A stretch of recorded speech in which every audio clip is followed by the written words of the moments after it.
करावं काही निस्तारावं काय करावं न्याय द्या का आम्हाला न्याय द्यावं त्याला धरून तुम्ही अटक करावं वर्ष आमच्या जीवाला असा धोका आहे कुठवर शेतात आम्ही राहायचं गेलं की नजर राखून करतोय गावाजवळ आमचं शेत आहे घरी जावं का रानात राहावं आम्ही 3 माणसं काय करायचं याला सांगावं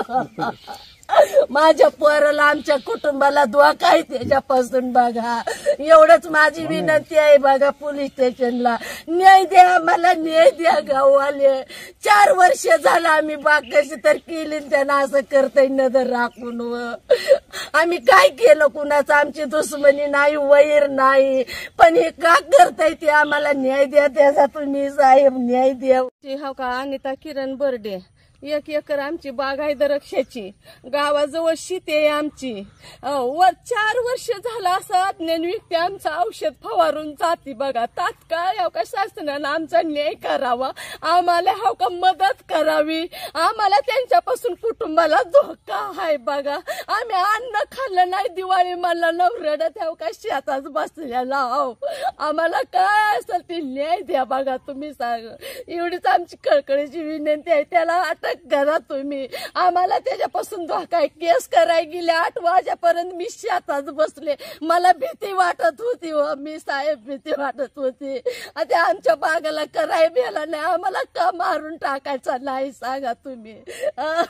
आता बागे जळाय झालेले आहे 8-9 दिवसात आमची बाग खाक होऊन जाते आम्ही कर्जाचा डोंगर करून कशी तरी उभा केली होती बँकेचं कर्ज आहे लोकांचं कर्ज आहे आमच्यावर आम्ही काय करायचं औषध पिऊन मरावं का त्या औषध ठेवून गेला पवारा ठेवून गेला म्हणून आम्हाला पुरावा सापडला इतक्या वर्ष आम्ही गप होतो गरीब माणसाव आम्हाला न्याय द्या तुम्ही आम्हाला न्याय द्या धरून त्याला अटक करा तुम्ही आम्हाला त्याच्यापासून धोका आहे बघा माझं नाव श्रीकृष्ण किरण बर्डे माझ्या वडिलाचं नाव किरण बर्डे तरी आमच्या रानाचा गट नंबर 183 असून त्याच्यामध्ये 1 एकर द्राक्षाची बाग असल्यास बाग आहे त्याच्यामध्ये तणनाशकाची फवारणी अज्ञात व्यक्तीने केलेली आहे माझे वडील घरला गेलेले असताना मी रानात आलो होतो तर गाडीच्या लाईट दिसली त्यामुळे त्याचा व्यक्ती पळून गेला मी एक 10 ते 15 मिनिटांनी इकडे तिकडे फिरलो असताना मला ट्रॅक्टरच्या खाली फवारा गावला आणि औषधाचे तणनाशक औषध नाही तो फवारा सापडल्यानंतर तो फवारा कुणाचा म्हणजे पंप कुणाचा आहे त्याची खात्री तुम्ही केली का हा केली की कुणाला फोन केला तुम्ही त्यावेळेस फोन केला नाही ते बॅटरी काढली आम्ही बॅटरी काढून दुकानामध्ये नेलं त्या दुकानाचं नाव शिवरत्न ऑटो पार्ट्स म्हणून आहे बार्शी त्याच्यात गेले असता आम्हाला नावे समजली मग तुम्ही तालुका पोलीस स्टेशनला गेलते का तालुका पोलीस स्टेशनला गेलो की तिथे कंप्लेंट केली पण तिथून आम्हाला काय रिस्पॉन्स आलेला नाही कंप्लेंट किती तारखेला केली ती कंप्लेंट काल 21 तारखेला आणि त्यांनी तुम्हाला काय सांगितलं पोलीस स्टेशननी करतो म्हणले पण अजून काय रिस्पॉन्स आलेला नाही बरं आता तुमची मागणी अपेक्षा काय आहे तुमची तर आमची अपेक्षा एवढीच आहे फक्त ते आम्हाला न्याय द्यावा आणि आमची नुकसान भरपाई जेवढी झाली तेवढी 4 वर्ष झालेली आणि गेल्या वर्षी पण काय झालेलं आहे बागाचा सौदा झाला होता आणि बागाचा सौदा झाला त्याच दिवशी संध्याकाळी अख्ख्या बागावर कातड्या फिरवल्या होत्या कोरपाड्यातल्या तमाम शेतकऱ्यांना मी या ठिकाणी आव्हान आणि विनंती करतोय की बाबांनो असली पापी वृत्ती जर गावात कुणी असेल तर त्याला कुणी पाठीशी घालू नका मी स्वतः सुद्धा द्राक्ष बागायतदार होतो मला माहिती आहे की द्राक्षाचं पीक आणताना एकरी किती खर्च येतोय आणि आज सलग 4थं वर्ष जर असेल हा पापी माणूस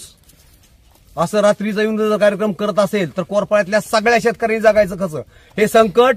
आज जसं बर्डे कुटुंबावर आलंय तसं गावातल्या प्रत्येक शेतकऱ्यावरती येणारं लक्षात असू द्या त्यामुळे ह्या गावातल्या प्रत्येक शेतकऱ्यानं द्राक्ष बाग असेल बोर बाग असेल कुठली जी असतील पिकं की ज्याच्यावरती आपली उपजीविका आहे लाख 1.5 लाख रुपये एकरी खर्च येतोय साध्या पिकाला आणि 2.5 लाख रुपये एका एकराला खर्च येतोय आज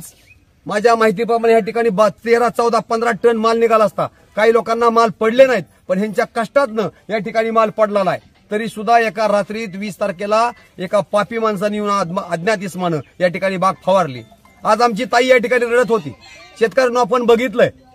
की मला शासनाला अजून पुन्हा एकदा मी विनंती करतोय,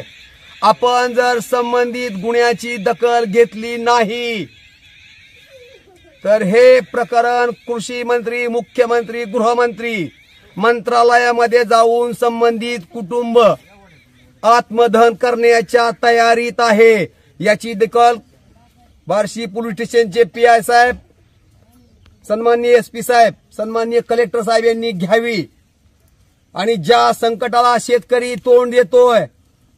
सरकार तुम्ही आम्हाला जगवण्याचा प्रयत्न करतात तरी आम्ही जगू शकत नाही। एवढ्या हालपेष्टा करून ज्या शेतकऱ्यांनी बागा फुलवल्यात त्या शेतकऱ्याच्या बागा जर अशा रात्रीत येऊन काय पापी माणसं फवारत असतील फुटेज मागा गेलं तर आम्हाला मिळालं नाही। आणि सर्वात दुर्दैवाची गोष्ट, आमच्या ग्रामपंचायत मध्ये आम्ही CCTV बसवलेले आहेत, परंतु आरोपी कुठल्या रस्त्यानं आलेला पाहण्यासाठी आम्ही ग्रामपंचायतला फुटेज मागितले, स्वतः शंभूने त्या ठिकाणी फुटेज मागितला, तरी सुद्धा ग्रामपंचायतनं फुटेज दिलेला नाही। याच्यासारखा नाकर्तेपणा जगात कुठंच नाही। डिलीट होऊ शकतो, या ठिकाणी डिलीट करू शकते ती म्हणून ग्रामपंचायतच्या अधिकाऱ्यांना सूचना देण्यात यावी की त्यांनी जे फुटेज रस्त्याचे सगळे संकलन करून ठेवते, एकही फुटेज डिलीट होता कामा नये, कारण येणाऱ्या तपासामध्ये ते फुटेज अतिशय महत्वाचे आहेत। सरकारला पुन्हा एकदा विनंती आहे, शेतकऱ्यांना सुद्धा विनंती आहे, बाबांनो तुम्ही एक राहावं लागेल ना। हा माणूस आज बर्डेंच्या शेतात घुसलाय, उद्या कुणाच्याही शेतात घुसेल, 24 तास माणूस जागा राहत नसतो। देवाच्या भरोश्यावर शेती जर आपण सोडली तर काही खरं नसतंय। याच्यामुळे सरकारनंच आपल्याला आता न्याय द्यावा लागेल, एवढीच विनंती या ठिकाणी मी करतो।